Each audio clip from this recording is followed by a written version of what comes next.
कैलासी अभिनाशी शंभो कालक छी महाकाल। हे त्रिपुरेश्वर सिंधेश्वर हर सोमेश्वर ओमकार है भोले।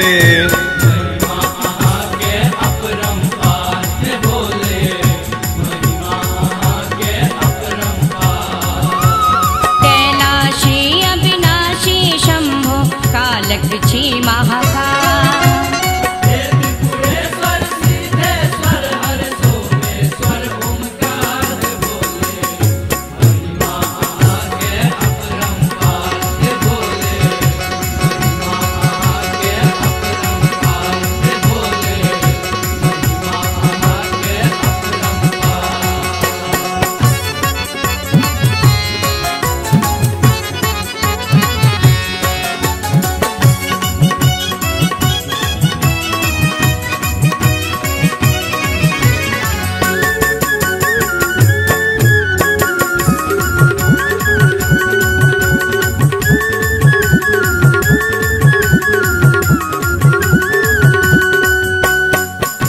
काशी में नित वास करै छी, निश दिन नहीं के ध्यान धरै छी।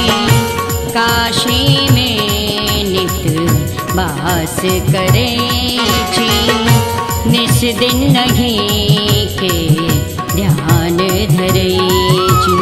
हे करुणा कर हे घर शंकर नैया हमर मझधार। हे करुणा कर हे घर शंकर नैया हमर मझधार भोले। हाथ अहि के पतवार भोले, हाथ अहि के पतवार भोले, हाथ अहि के पतवार।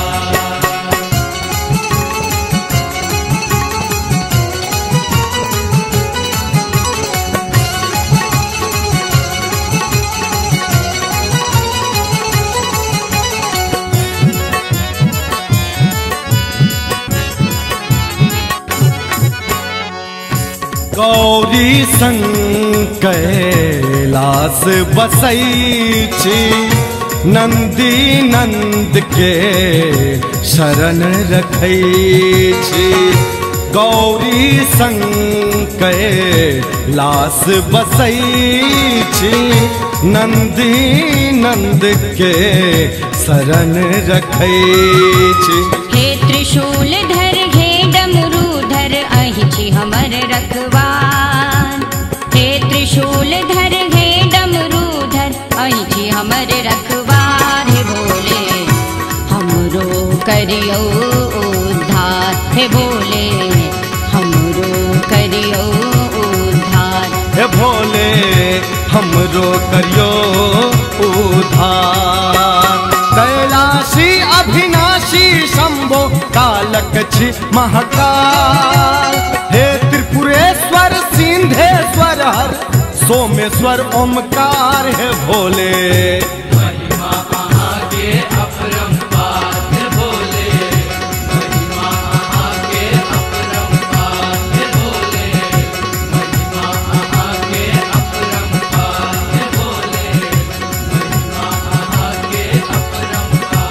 हे भोले महिमा अहाँ के अपरंपार।